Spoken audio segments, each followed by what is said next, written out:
Monsieur le Président, je reviens de loin. J'ai, comme vous tous, eu connaissance de la situation. Excusez ma tenue, j'étais en forêt. Bref, nous y reviendrons.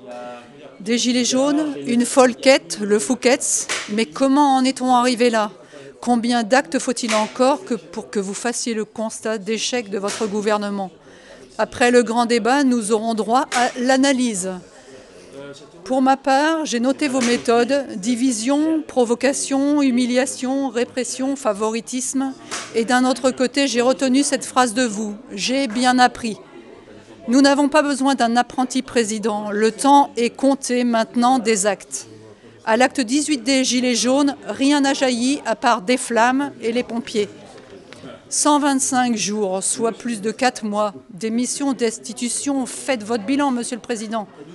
Les Gilets jaunes sont le fruit d'un dysfonctionnement majeur. Vous êtes le représentant de tous les citoyens, les ariens et les bons ariens, les gens qui ne sont rien pour reprendre conformément vos propos. Deux poids, deux mesures. Vous envoyez l'armée pour 1500 Black Blocs, mais quand verrez-vous à l'atterrissage des avions ennemis à Roissy-Charles de Gaulle? Ah, ce sera une propriété privée, nous n'y verrons que du feu. Nous ne pouvons plus agir à court terme, il faut construire un avenir. Nous reviendrons également au thème de la forêt.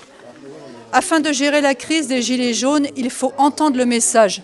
Non, Monsieur le Président, la phrase « j'ai bien entendu » ne suffira pas. Le message est on ne peut plus clair. L'excès de taxes tue le pouvoir d'achat. Les plus touchés sont les plus bas salaires et les retraités qui ont donné plus de 40 ans pour ce pays.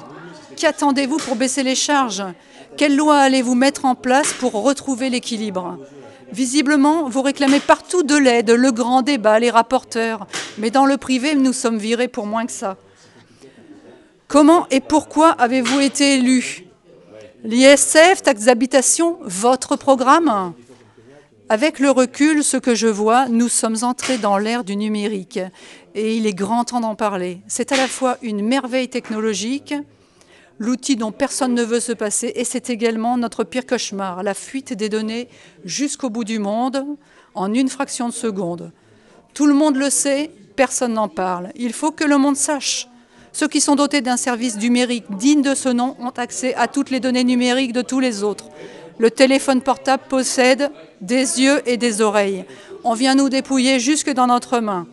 Je n'ai même pas abordé la question de l'algorithme ni de l'intelligence artificielle. Chaque chose en son temps. La cohésion nationale est possible pour un rassembleur, mais pas pour un diviseur. C'est sous-jacent. Tout le monde ne demande que l'unité.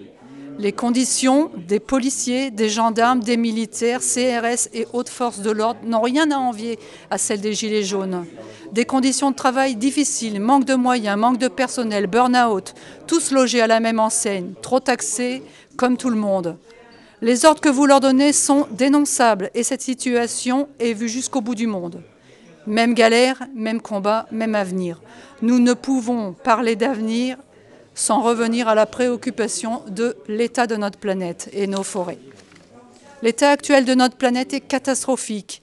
Et pour parler d'avenir, il ne faudra pas attendre 3 ans pour agir. Qu'en est-il du glyphosate? Nous n'achèterons pas une autre terre, pas d'autre planète disponible immédiatement.